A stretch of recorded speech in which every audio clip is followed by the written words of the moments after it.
1945, when World War II was still going on, the Soviet Union started developing an ambitious 10-year program for its Navy buildup. The key ship in the program was the Project 82 heavy cruiser, whose development was personally supervised by Joseph Stalin.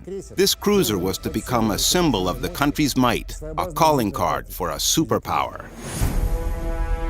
The first ship of this type joined the Soviet Navy when the USSR bought German heavy cruiser Admiral Hipper class, which was still under construction. The primary goal of the purchase was to learn advanced foreign technologies and then build an indigenous ship. However, the project was soon put on hold once the war began. The work on a Soviet heavy cruiser was resumed after the end of World War II.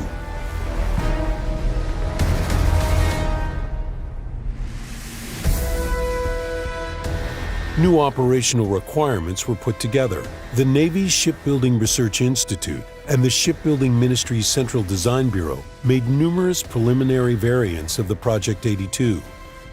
As a result, two versions with different armor thicknesses were submitted to the government for consideration.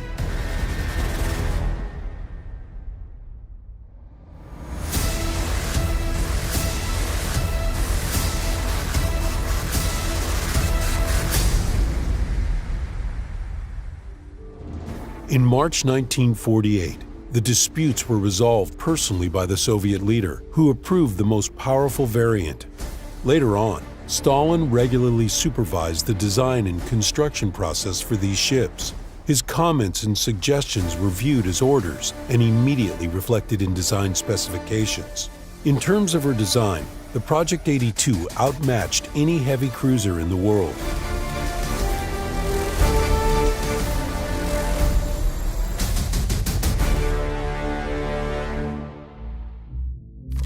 Length, 897 feet 8 inches. Beam, 105 feet. Draft, over 30 feet. Total displacement, 42,300 tons. Primary armament, 9 12-inch guns mounted in 3 SM-31 turrets.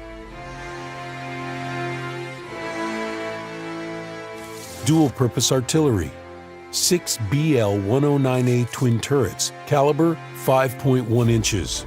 Anti-aircraft artillery, 6 quadruple 1.8-inch SM-20 ZIF autocannons, and 10 quadruple 1-inch BL-120 autocannons.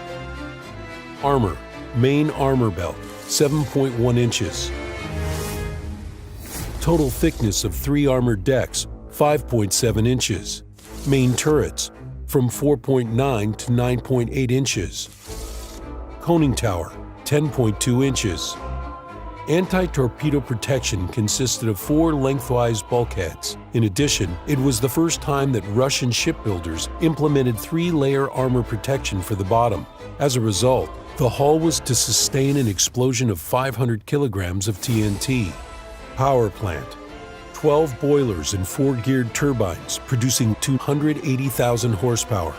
Estimated speed, 35.2 knots. Cruising range, 5,000 miles at 18 knots. Crew, 1,712 people. The Americans, who had similar Alaska-class ships, distinguished them as a separate class called large cruisers, but they appeared quite modest compared to the Soviet project. When the prominent Soviet naval commander, Admiral Kuznetsov, was appointed naval minister in 1951, he asked his subordinates, "What's the idea behind this ship?" The head of the main directorate for shipbuilding answered, "Comrade Stalin said this ship, due to her speed, should force the enemy to fight at a certain range."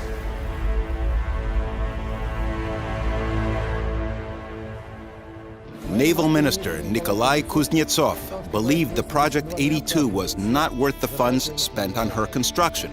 But according to the Admiral's memoirs, Stalin had a special passion for heavy cruisers, which was hard to explain. Enormous design and production resources were dedicated to the ship's development. The first cruiser was laid down in Nikolaev on December 31, 1951. She was named Stalingrad. In line with the spirit of that era, the Nikolaev Black Sea Shipyard, then Plant Number 444, named after Andrei Marty, undertook an obligation to launch Stalingrad. before the anniversary of the October Revolution in 1953. With this enthusiasm, 2 more cruisers of the same class were laid down in Leningrad, now St. Petersburg, and Molotovsk, now Severodvinsk. They were to be commissioned in 1954 to 1955. The scale of research and development work performed by heavy cruiser Stalingrad in the difficult post-war time and under extremely tight terms is comparable to the creation of the first satellite. From the beginning of 1951, design documentation for the Project 82 was being handed over to numerous plants all over the country, each manufacturing armament, mechanisms, or equipment for the ship. Thus, the Barikady Company in the city of Stalingrad, now Volgograd, produced main battery guns featuring the world's best ballistics, and the Leningrad metal plant made turrets for them.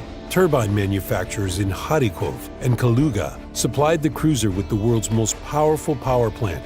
A similar one was built by the United States for its Kitty Hawk-class carriers, only in the 1960s. By spring 1953, the manufacturers had produced all weapons, ship systems, devices, the power plant, and other technical aids. The cruiser's hull was on stock, 70% assembled. However, in March, Stalin passed away. The very next month, the Soviet government issued a decree to cease work on Project 82. The new weapons and systems that had been developed were then used in other projects. Though Stalingrad was never completed, the process of designing and building the world's only and last heavy artillery ship to be laid down after World War II demonstrated the Soviet Union's high potential in science and technology. Consequently, this project allowed the nation to achieve a new goal of a greater scale, establishing the world's second-largest combat-capable nuclear missile ocean fleet. In the mid-1950s, the incomplete hull of heavy cruiser Stalingrad was converted into a floating target. During the firing exercises, the hull sustained multiple hits and stayed afloat even without any damage control assets aboard. This proved the superb survivability and combat potential of this ship, which wasn't fortunate enough to ever join the ranks.